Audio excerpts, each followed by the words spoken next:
Yo, what is going on, you guys? It's your boy King Sanders here, and we are back with another day of sports betting. This is going to be for Wednesday, August 10th slate of MLB action. I'm super excited to dive into it. We do have a really great slate of MLB games on today, and we actually have some day games. I'm super excited for that. It definitely gives me something to keep up with throughout the day while I do have breaks at work, stuff like that. So I am really excited to be keeping up with them, we are going to go ahead and dive into it. But before we did, I did just want to go ahead and say that we are still currently on the road to 7,000 subscribers. So if you guys are new, make sure that you guys do like, comment, subscribe, and turn on that notification bell so you guys know whenever I post. Next, I did just want to go ahead and give a quick shout out here to all of our members here on the channel. Thank you guys so much for everything that you guys do. And thank you guys so much for giving such a small channel such a big chance, as I always say. Truly does mean the absolute world to me. But you guys have been showing some incredible support here on the videos here recently. We have been gaining a ton of subs, and like I said, we're on the road to 7,000. I want to be able to hit that by the time NBA starts. So if you guys are new, make sure that you guys do hit that sub button, so that way we can try to hit that 7,000 mark. I do think that'd be a really cool mark, and I would love to do a giveaway to start off the NBA season, but I'm not going to do that unless we hit 7K. So make sure that you guys are subbed. But without any further ado, I don't really have anything else that I need to address, so let's go ahead and do a quick recap as of yesterday. We ended up giving back to the books just a little bit. I definitely think that I overlooked some of these plays. I think I tried to really dive into it a little bit too deep, and unfortunately some of them didn't end up working out. We ended up going 1-2, so we did have Cleveland minus 1.5 versus Detroit. Cleveland got out to a pretty good start into the game. They ended up going up 5-0. Or 5-0, excuse me. And then in the bottom of the ninth, Detroit tried to make it interesting. They ended up scoring 2 runs in the bottom of the ninth. If they would have literally scored 2 more, they could have easily won they would have won the bet. So, luckily Cleveland was able to get it done for us, though. Bieber actually pitched a really great game throughout that whole game. So that one ended up working out for us. Then we had Minnesota and the Dodgers, NRFI. This bet was really actually close.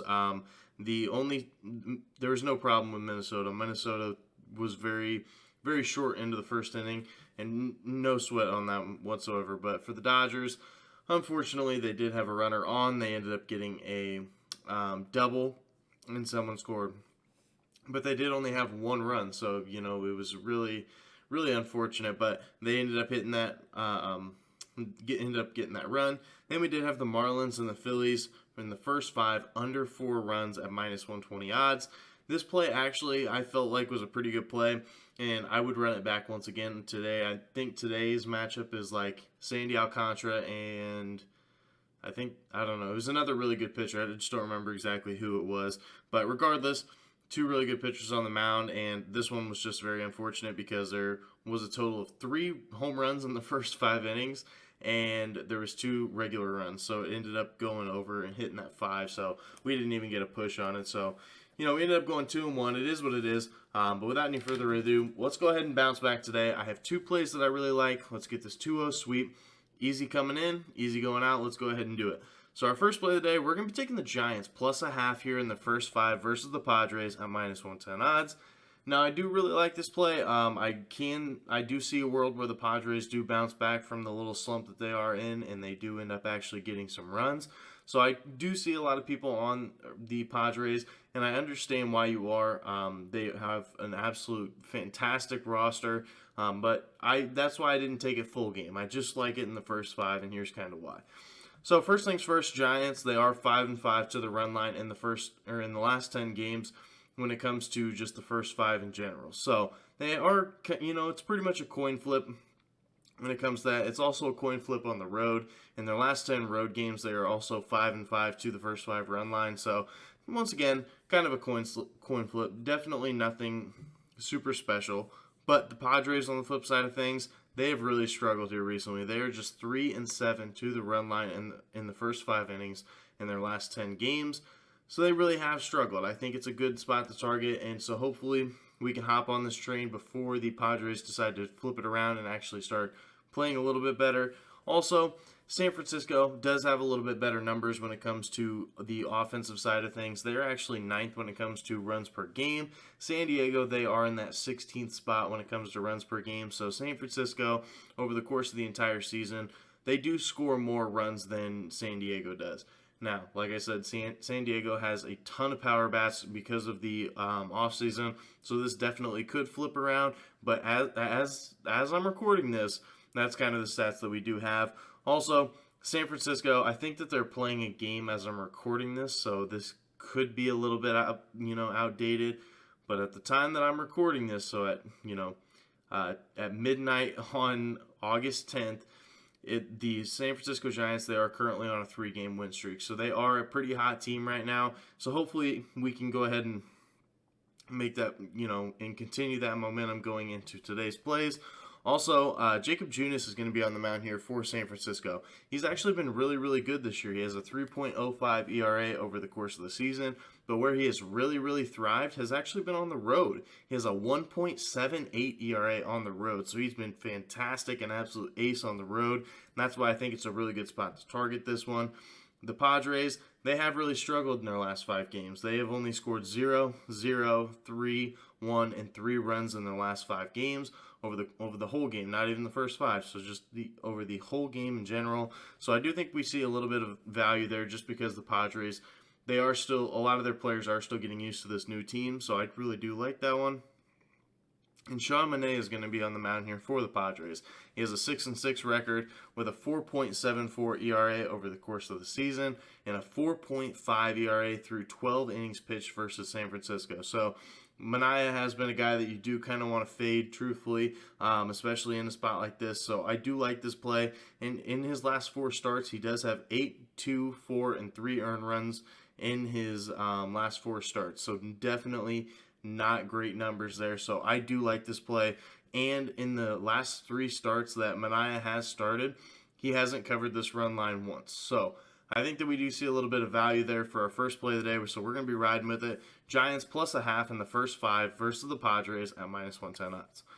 Now for our second and final play of the day, we're going to be taking the Braves team total over 4.5 here versus Boston at -140 odds. Now this line is adjusted. I adjusted it down to 4.5, and it's still at -140. The traditional line is at 5.5 at plus value. If you want to take that, you're definitely more than welcome to.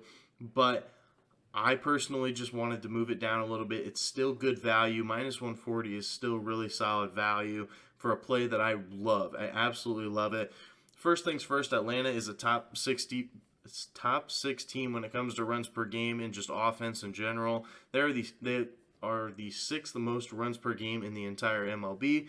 And Boston, they're definitely not a great defense, truthfully. They allow the 7th most runs per game in the entire MLB, and they actually allow the 5th most runs per game at home. So not only do they allow a ton of runs at home, but just over the course of the season, they've allowed a ton of runs too. This defense has not necessarily been great. Also, the odds makers do have the over-under set to 9.5. They expect a lot of runs to be scored in this game, so hopefully a lot of these can be scored by Atlanta, which is where I do think that we do see some advantages there. Also, the Braves have been a pretty hot team here. They have actually covered this exact line in 4 of their last 6 games, so hopefully they can make that 5 out of their last 7. Also, Nick Pivetta is going to be on the mound here for Boston. He has not been a great pitcher whatsoever. He has a 4.51 ERA over the course of the season, an 8.1 ERA in his last 5 games. And if you take a look at his earned run logs, he does have earned run logs of 3, 4, 1, 7, and 6 earned runs in his last 5 games. So he truly has struggled. And when it does come to the bullpen, I don't think that's going to be an issue either, because Boston has the 4th worst bullpen ERA in the entire MLB, so I don't have any worry about that whatsoever. If it does end up coming to the bullpen, then like I said, I just have no worries about it whatsoever.